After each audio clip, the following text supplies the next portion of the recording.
De Gea saying they had good chances. They didn't have good chances. It was a dead game, a really dead game of football.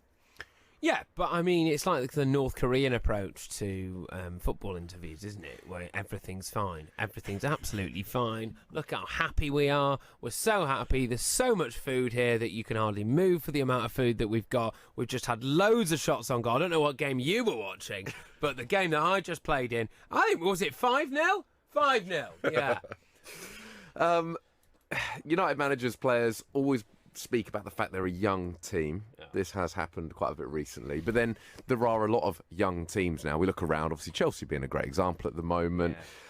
This is their worst start in 30 years now. 9 points from 7 games, 2 wins. And, of course, they won the opening game. So I did see a stat yesterday, I think 27 games. So the first 27 games in charge for Solskjaer are identical to the last 27 games for Mourinho. Yeah. Now, bear in mind that Solskjaer had that epic start, the first 10 games or so, which were incredible.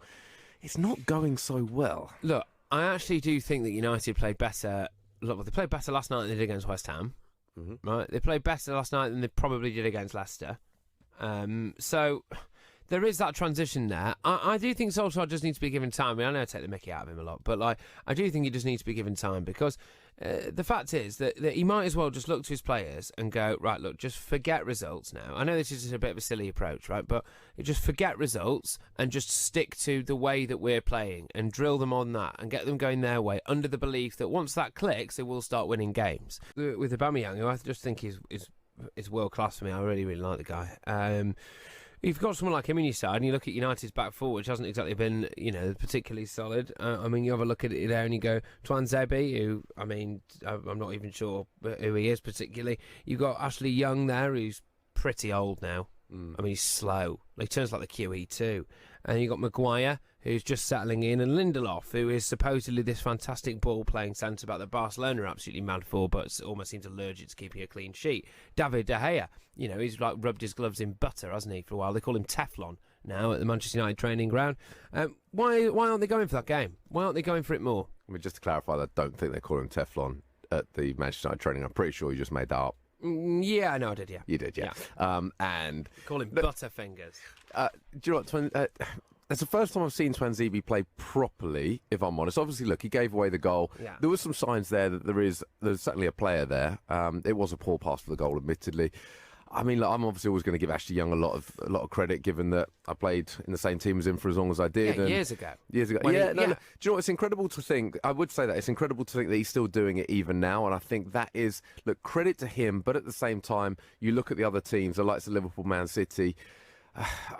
They do continually evolve, and with United, I suppose the point is that they're buying in players. They're spending more money than anyone, but there isn't necessarily a strategy as to who they're buying. And you're seeing far too many players that get bought come into that environment and seemingly take their foot off the pedal. I thought initially when he broke onto the scene, and I think didn't he pretty much end, was it Demichelis' career at City, where he just did him, didn't he?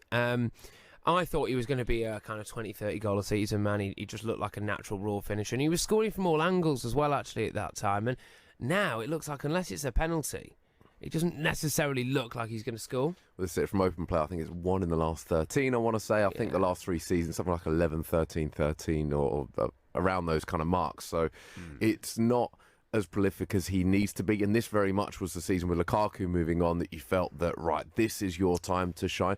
Do you know, and I can speak from experience to an extent here, because I always look back and I think I hit my peak at 21, which is ridiculous when I look back. 21, 22. Now, I can give a load of excuses as to why that was. One being injury, because I did, when I was 22, broke my arm, cheek, and had my knee reconstructed. So there were some... Good year, though, eh? Yeah, no, great year. Never wearing a number 13 shirt again.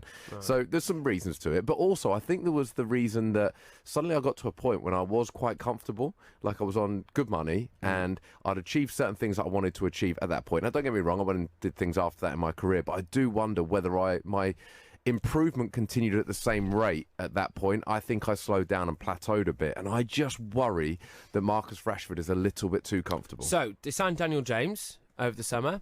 Daniel James spent the summer bearing in mind that his dad passed away in the summer as well, so you've got an excuse basically to behave however you see fit for a while. That's kind of the rules, I think.